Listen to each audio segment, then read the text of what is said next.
celui qui annonce l'Évangile selon le saint apôtre évangéliste Marc. Que Dieu, par l'intercession du saint et glorieux apôtre évangéliste Marc, t'accorde d'annoncer la bonne nouvelle avec force pour l'accomplissement de l'évangile de son Fils bien-aimé, notre Seigneur Jésus-Christ. Amen. Sophia appusumentum agium evangelium. Mirciem.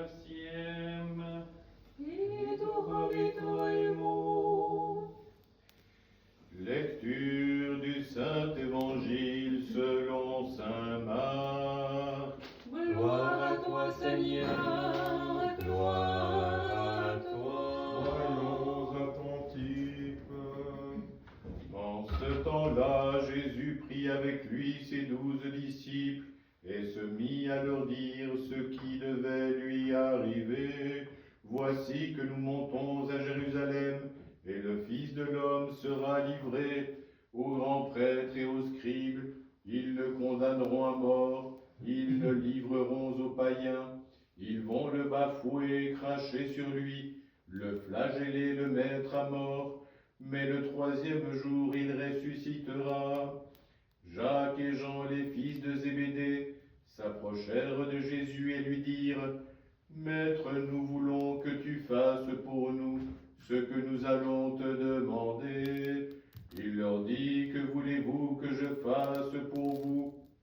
Accorde-nous, lui dirent-ils, de siéger l'un à ta droite et l'autre à ta gauche, quand tu seras dans ta gloire. Jésus leur dit : Vous ne savez pas ce que vous demandez. Pouvez-vous boire la coupe que je dois boire, être baptisé du baptême dont je vais être baptisé ? Ils lui répondirent : Nous le pouvons. Jésus leur dit : La coupe que je dois boire, vous la boirez, et du baptême dont je vais être baptisé, vous serez vous-même baptisés. Quant à siéger à ma droite et à ma gauche, il ne m'appartient pas de l'accorder. Ces places sont déjà réservées. Les 10 autres qui avaient entendu conçurent de l'indignation à l'égard de Jacques et de Jean. Jésus les appela et leur dit : Vous savez que ceux qu'on regarde comme les chefs des nations leur commandent en maître, et que les grands leur font sentir leur pouvoir. Il ne doit pas en être ainsi parmi vous. Au contraire, celui qui voudra devenir grand parmi vous se fera votre serviteur, et celui qui voudra être le premier d'entre vous se fera l'esclave de tous. Car le Fils de l'homme n'est pas venu pour être servi, mais pour servir et donner sa vie en rançon pour une multitude de gens. En ce temps-là, un des pharisiens pria à Jésus de manger avec lui. Il entra dans la maison du pharisien et prit place pour le repas. Et voici qu'une femme, une pécheresse de la ville, ayant appris qu'il était à table dans la maison du pharisien, apporte un vase d'albâtre plein de parfums. Se plaçant en arrière aux pieds de Jésus, elle se mit à pleurer et à lui mouiller les pieds de ses larmes. Puis elle les essuya avec ses cheveux, les couvrit de baisers et y versa le parfum. Voyant cela, le pharisien qui l'avait invité se dit en lui-même : Si cet homme était un prophète, il saurait qui est cette femme qui le touche et ce qu'elle est, car c'est une pécheresse. Mais Jésus, prenant la parole, lui dit : Simon, j'ai quelque chose à te dire. Dis le maître, répondit-il. Un créancier avait 2 débiteurs. L'un lui devait 500 deniers, l'autre 50. Comme il n'avait pas de quoi s'acquitter, il leur fit grâce à tous 2. Eh bien, lequel des 2 l'en aimera le plus ? Simon répondit : Celui-là, je pense, auquel il a fait plus grande grâce. Jésus lui dit, tu as bien jugé. Puis se tournant vers la femme, il dit à Simon, vois-tu cette femme? Je suis entré dans ta maison, et tu ne m'as pas versé d'eau sur les pieds. Elle, au contraire, les a mouillés de ses larmes et essuyés avec ses cheveux. Tu ne m'as pas donné de baiser. Elle, au contraire, depuis que je suis entré, n'a pas cessé de me baiser les pieds. Tu n'as pas versé d'huile sur ma tête. Elle, au contraire, a versé du parfum sur mes pieds. C'est pourquoi je te le dis, ses péchés si nombreux lui sont pardonnés, parce qu'elle a beaucoup aimé. Mais celui à qui on pardonne peu, aime peu.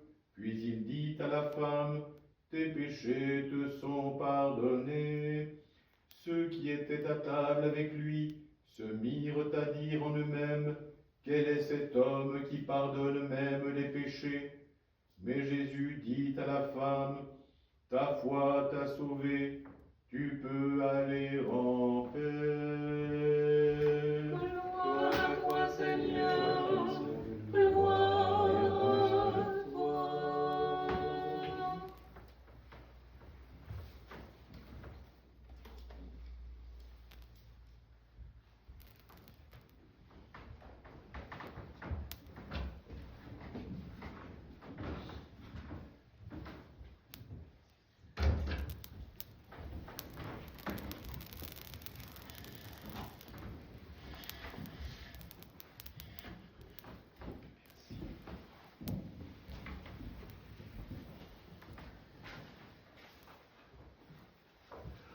Au nom du Père et du Fils et du Saint-Esprit, ainsi soit-il. Chers frères et sœurs,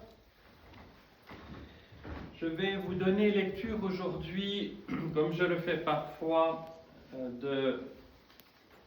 d'un texte très beau du Père, de l'archiprêtre Boris Bobrinskoy sur ce dimanche de Sainte Marie l'Égyptienne, 5e du Grand Carême. Nous sommes au dernier dimanche avant les rameaux, avant l'entrée de Jésus à Jérusalem et avant la Semaine Sainte. L'Évangile nous rapproche des rameaux.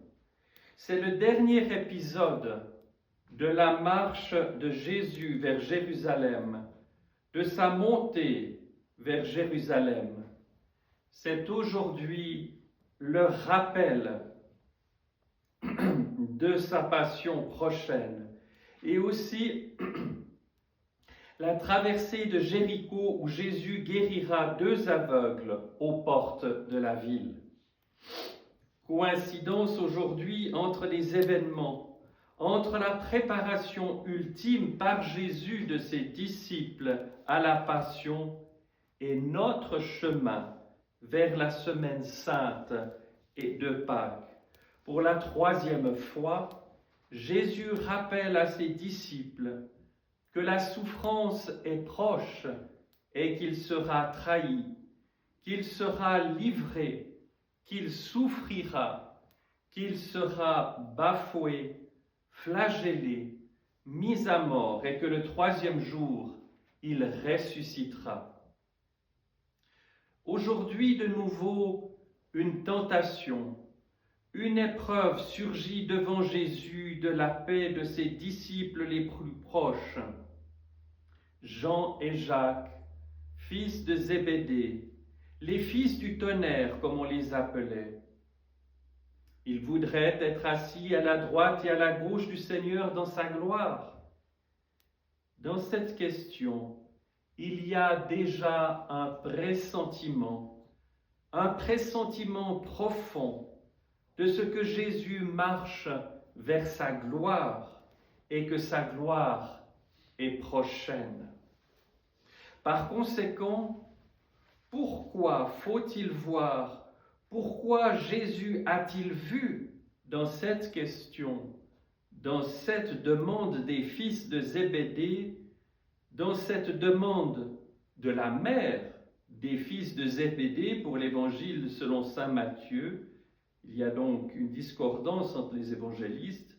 Pourquoi Jésus a-t-il vu dans cette demande une méprise sur le sens profond de sa gloire? Car il y a méprise. Au moment même où les disciples semblent être tout à fait proches de la transfiguration, où ils en sortent plutôt éblouis de la lumière, de la gloire de Dieu, ils étaient impuissants à guérir, à chasser le démon de l'enfant possédé. Au moment même où les disciples sentent et savent que le chemin de Jésus est un chemin de gloire, ils retournent sur eux-mêmes et ce qu'ils demandent, ils le demandent pour eux. Nous pouvons dire que ce désir d'occuper les premières places dans le banquet ou dans le royaume est un désir que Jésus a stigmatisé à maintes reprises. Dans tout cela, l'homme cherche à s'affirmer lui-même, même, et je dirais même, presque surtout, dans les moments de plus grande perception spirituelle, dans les moments de plus grande douleur, mais aussi de plus grande intimité, de proximité envers Dieu, envers Jésus. L'homme n'est pas capable de se maintenir au niveau de l'oubli de soi-même, de l'offrande de soi-même à Dieu et du service à Dieu et aux hommes. Et il veut retenir la gloire pour lui, comme Pierre au Tabor. Il est bon que nous soyons ici, si tu le veux, je dresserai ici 3 tentes. Les disciples Jean et Jacques font écho, pour ainsi dire, à la parole de Pierre au Tabor. Ce n'est plus « si tu le veux, je dresserai ici 3 tentes », mais restons là, auprès de Jésus, au plus proche, aux premières places, soyons là, assis, nous aussi, sur les trônes, à droite et à gauche du Maître, pour juger les tribus d'Israël. Tel est le sens de cette demande des justes d'Israël. En face de cela, se présente à nous le visage et l'image de Jésus qui entre, lui, dans la gloire de son Père. Cette gloire qui est en lui scellée à la face du monde, mais qui entre par un chemin unique, qui est le chemin de l'humble de cœur, du pauvre dans l'esprit, de celui qui a faim et soif de justice, de celui qui est doute et de celui qui n'a pas où poser sa tête, de celui qui a dit de lui-même « Je suis doux et humble de cœur ». Et cette humilité et cette douceur de Jésus est d'une transparence totale, une disponibilité totale à la volonté du Père. Elle est une ouverture totale aux besoins, aux souffrances et à la misère des hommes, de sorte que Jésus s'oublie lui-même, à tel point qu'en répondant à ses disciples, il leur dira « Pour ce qui est d'être assis à ma droite ou à ma gauche, cela ne dépend pas de moi et ne sera donné qu'à ceux à qui cela est réservé. » Jésus lui-même, encore une fois dans cette réponse, s'efface devant la volonté du Père, qui est bien sûr la volonté de la divine Trinité. Ainsi, en contemplant dans le regard intérieur du cœur le visage de Jésus, ce visage qui est là, la marche de Jésus vers la passion, nous découvrons qu'il fallait que Jésus s'abandonne à la souffrance, que Jésus s'abaisse devant les hommes et devant ses disciples jusqu'à leur laver les pieds, parce qu'il les avait aimés et parce qu'il les aime jusqu'au bout. Aimer jusqu'au bout, c'est justement être, comme le dit saint Paul dans son hymne à la charité, celui qui ne soupçonne point le mal, celui qui n'est pas envieux. L'amour est serviable, l'amour ne fanfaronne pas, l'amour ne se gonfle pas, l'amour ne cherche pas son intérêt, et l'amour même ne voit pas le mal. Tel est l'amour que nous propose saint Paul. Tel est l'amour que nous découvrons dans la personne de Jésus. Par conséquent, un des titres les plus pertinents, et sur cela que l'évangile d'aujourd'hui s'achève, en réponse véritable à la demande des disciples, un des titres les plus permanents et peut-être aussi un des titres les plus oubliés de Jésus aujourd'hui, celui qui ressort avec le plus de force des évangiles et de toute la Bible, c'est le titre de serviteur. Et ce titre, nous devons le méditer, nous devons l'intérioriser, nous devons réfléchir sur le sens que ce titre a pour nous, parce que tous les titres de Jésus, tous les noms de Jésus, Seigneur, médecin, pierre d'angle, vérité, tout cela nous concerne profondément. Tout cela détermine notre vie et notre salut. Il faut aussi que le titre de serviteur soit une interrogation dans chacun de nous. Aujourd'hui, en sommes-nous assez l'image?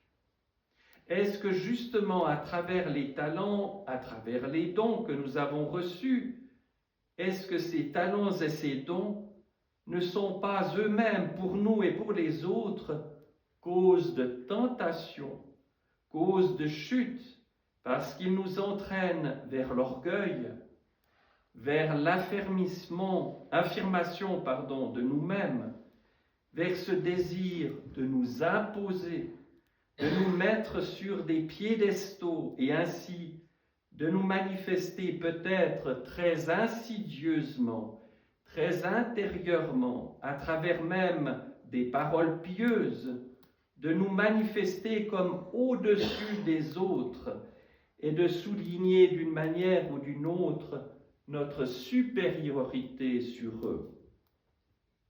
Il faut donc revaloriser le mystère du serviteur et du service de Dieu et des hommes dans notre vie. Et je dirais le valoriser à tous les échelons, à tous les degrés, à toutes les échelles de la vie sociale, du plus bas au plus haut, à toutes les échelles de la vie, à tous les échelons de la vie de l'Église et de la hiérarchie en particulier. Car plus nous sommes appelés à un service de prédication, à un service de direction pastorale et spirituelle, plus nous avons, nous les prêtres, les évêques, la tentation de nous imposer, soit spirituellement, soit, je dirais, en exaltant un certain pouvoir, une autorité, même une aide princière qui contredit profondément ce que le Seigneur nous appelle à vivre et qui contredit fondamentalement l'image même que Jésus nous donne du vrai service et par conséquence de la vraie autorité. Ainsi, à la veille de sa passion, Jésus nous rappelle encore une fois aujourd'hui, et il nous le rappelle pour toute notre vie, pour chacun de nous constamment, que servir, c'est s'oublier. Servir, c'est vouloir le bien de l'autre. Et tel est le sens de l'autorité dans notre famille, dans la vie de la cité, dans la vie de l'Église. Servir et aimer, c'est aimer sans attendre de retour gratuitement. Alors ce rayonnement incomparable, unique, immédiatement détectable du véritable amour, rayonnement de l'amour humble, il faut y tendre. Ce carême nous vient en aide pour cela. Si le carême est vécu comme une sorte de secours total de Dieu pour notre vie entière, pour chacune des modalités et des formes et des mouvements de notre existence, et que nous redécouvrons ainsi la simplicité et l'humilité de l'amour.